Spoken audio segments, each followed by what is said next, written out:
Bonjour, je m'appelle Laurent, expert en électricité chez Mes Bons Pro par Omserve. Aujourd'hui, je vais vous expliquer comment changer un interrupteur.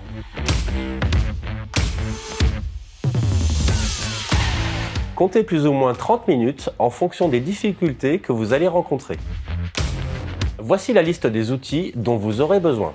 Un tournevis, une pince universelle, un interrupteur neuf. Comme tous travaux d'électricité, la première étape est de mettre en sécurité votre logement et vous-même. Pour cela, abaissez le disjoncteur général de votre tableau électrique. Vous ne savez pas où se situe votre disjoncteur général? Il se situe généralement dans l'entrée ou dans le garage. Dévissez le capot du tableau électrique à l'aide d'un tournevis plat ou déclipsez celui-ci.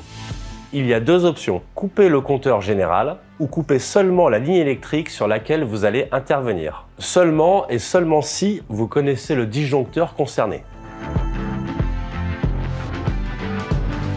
Enlevez le cadre qui entoure le bouton, qu'on appelle façade. Déclipsez le bouton pour allumer ou éteindre, qu'on appelle bascule en faisant levier à l'aide d'un tournevis. Si la bascule, c'est-à-dire le bouton pour allumer ou éteindre résiste, pas de panique, nous avons une astuce. Dans ce cas, il faut détacher la façade en premier, comme ceci.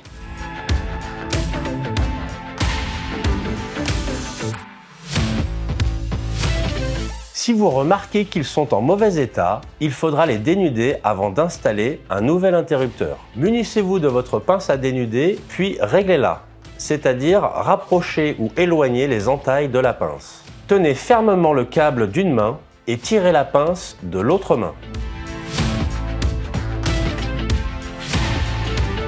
Ici, nous branchons un interrupteur classique composé d'un seul bouton.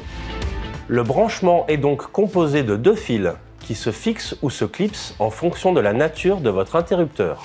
Le fil de couleur rouge se branche sur la borne L. Ensuite, vous raccordez le deuxième fil à l'une des deux bornes restantes. Avant de fixer le cache, n'oubliez pas de tester la solidité des fils.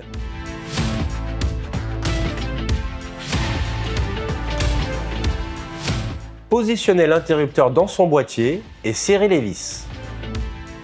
Testez la solidité de la structure en appuyant légèrement sur l'interrupteur. Si celui-ci ne bouge pas, ajoutez la façade en la clipsant.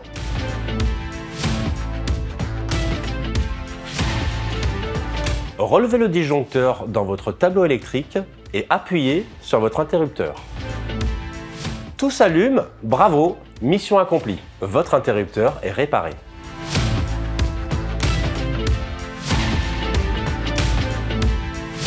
Changer un interrupteur va-et-vient est très simple. Munissez-vous de votre interrupteur et raccordez-le avec les fils de l'ancien. Branchez le fil rouge sur la borne L. Connectez les fils navettes de couleur identique sur les bornes 1 et 2 de l'interrupteur. Puis repositionnez votre interrupteur au mur. Non, il n'est pas possible de changer un interrupteur sans couper le courant. Cette règle vous protège de tous les risques d'électrocution. Il vous suffit de déclipser le bouton principal comme ceci.